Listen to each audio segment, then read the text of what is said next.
दर्शकों नमस्कार। दर्शकों, आज हम बात करते हैं एक ऐसे पौधे की जिसकी पत्तियां बहुत चमकीली होती हैं और फूल गुच्छों में आते हैं और बेहद आकर्षक होते हैं।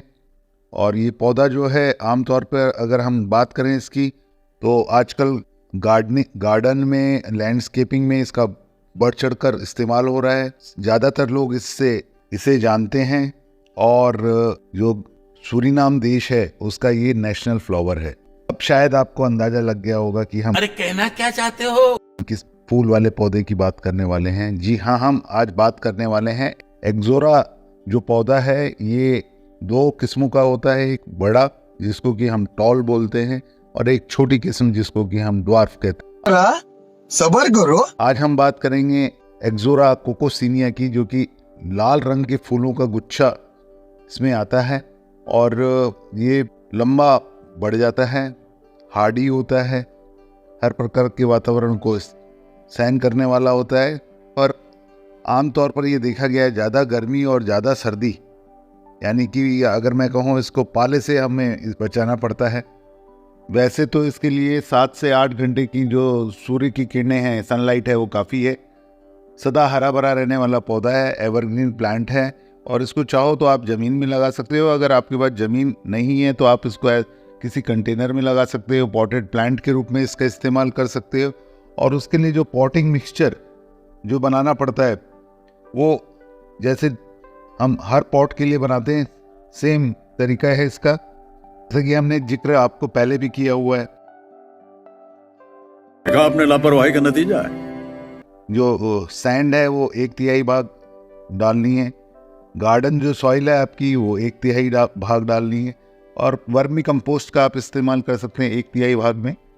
और इस तरीके से आप इसका पॉटिंग मिक्सचर बना सकते हैं। अगर आपके पास सूखी पत्तियां हैं तो उसका चूरा इसमें डालेंगे तो बेहद अच्छा रहता है। अगर आपके पास बोन मील है, हड्डी का चूरा जिसे कहते हैं, अगर वो अवेलेबल है तो वो उसमें ऐड कर सकते हैं आप। और साथ में आप चाहें तो थोड़ा सा सिंगल सुपर फॉस्फेट भी इसमें ऐड किया जा सकता है।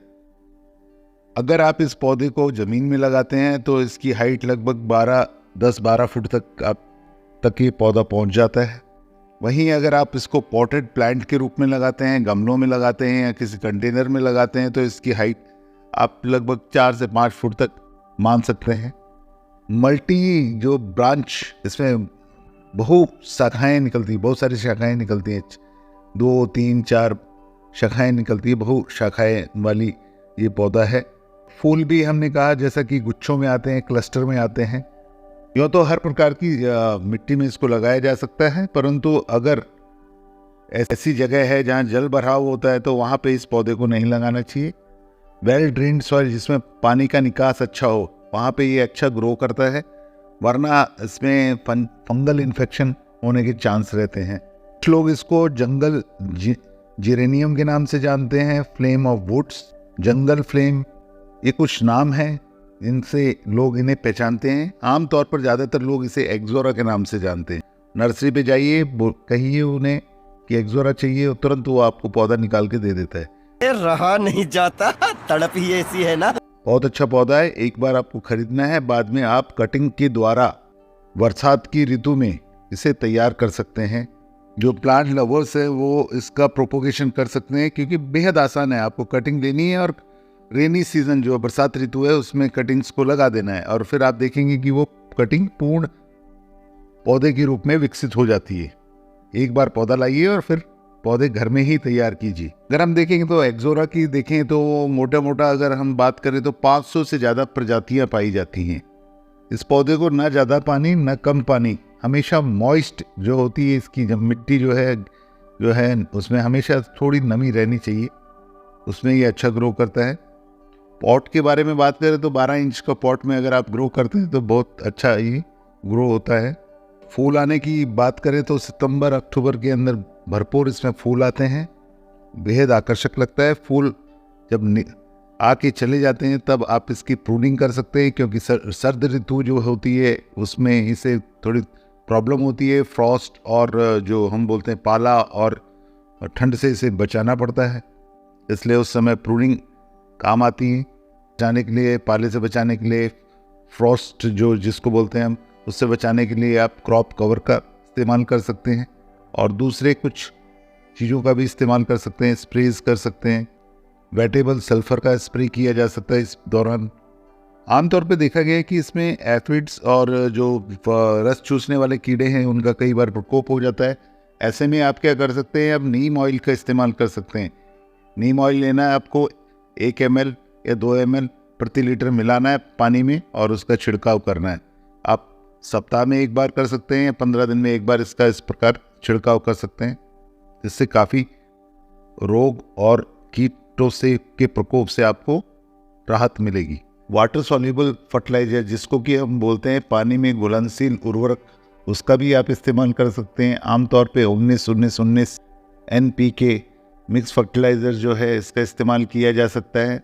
2 ग्राम प्रति लीटर पानी में घोलकर आप इसका छिड़काव कर सकते हैं पत्तियों पे और इनकी जड़ों में भी दिया जा सकता है। इससे पौधे की बढ़वार अच्छी होती है, पत्तों में चमक आती है, ग्रोथ अच्छी होती है। फूल जब आ रहे होते हैं तब 13-0-45 का इस्तेमाल कर सकते हो।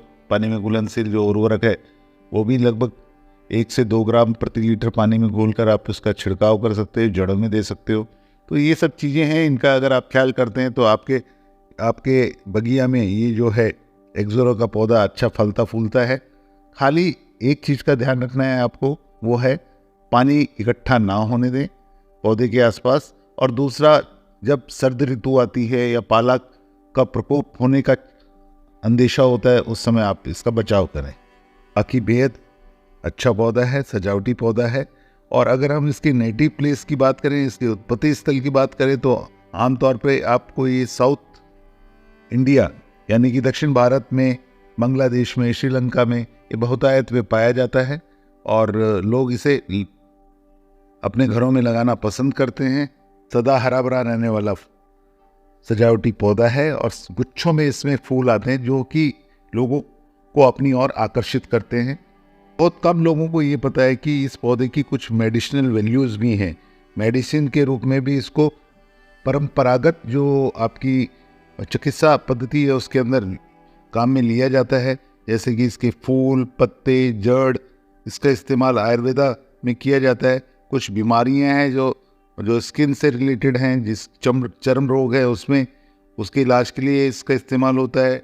डायबिटिक पेशेंट्स जो है उनके इलाज के लिए भी इसका इस्तेमाल होता है। और दस्त वगैरह जब लग जाते हैं, डायसेंट्री, उसके रोकथाम के लिए भी इनका उपयोग होता है। पर अधिक जानकारी के लिए आप आयुर्वेदिक चिकित्सक से संपर्क साध सकते हैं और परंपरागत जो चिकित्सा पद्धति है उसके बारे में अधिक जानकारी आप हासिल कर सकते हो और उसके पश्चात ही आप इसे अपनाएं। इस पौधे को एक बार आपको लाना है अपनी बगिया में, अपने घर में, अपने पॉटेड प्लांट के रूप में लगा सकते हो। आप इसको कंटेनर में लगा सकते हो और फिर इसकी तादाद आप स्वयं बढ़ा सकते हो। वो भी सिंपल तरीका है, कटिंग काटो और वर्षा ऋतु जब होती है उस समय इन कटिंग्स को आप लगाइए और इनसे नए पौधे तैयार कीजिए, अपने मिलने वालों को दीजिए और इस प्रकार आप इस पौधे का संवर्धन कर सकते हैं। और आजकल ये देखा गया है कि जन्मदिन है या कोई एनिवर्सरी है, सब समय लोग पौधा देना पसंद करते हैं। पहले फूल देना पसंद करते थे, लेकिन फूल जब दिए जाते हैं तो 1 या 2 दिन में या 3 दिन में मुरझा जाते हैं। परंतु जब आप पौधा देते हो तो वो लंबे समय तक वो पौधा उस व्यक्ति विशेष के साथ रहता है और आपकी यादगार जुड़ी रहती है। आज हमने बात की एक्सोरा पौधे के बारे में, सजावटी पौधे के बारे में। आपकी बगिया में ये पहले से लगा हुआ हो सकता है। अगर लगा हुआ है तो आपके क्या अनुभव हैं वो आप हमसे साझा कर सकते हैं। और अगर आपकी बगिया में नहीं लगा हुआ है या आपके आसपास नहीं लगा हुआ है तो इसको अपनी बगिया में स्थान दें। चाहे ज़मीन में लगाएं, चाहे पॉटेड प्लांट के रूप में लगाएं। आकर्षक पौधा है और अपने बगिया की जैविक विविधता को बढ़ाएं। धन्यवाद। मज़ा आया और मैं ये जो मज़ा है हिंदुस्तान के हर व्यक्ति को समझ रहे हो? समझ रहे हो आप? समझ रहे हो ना?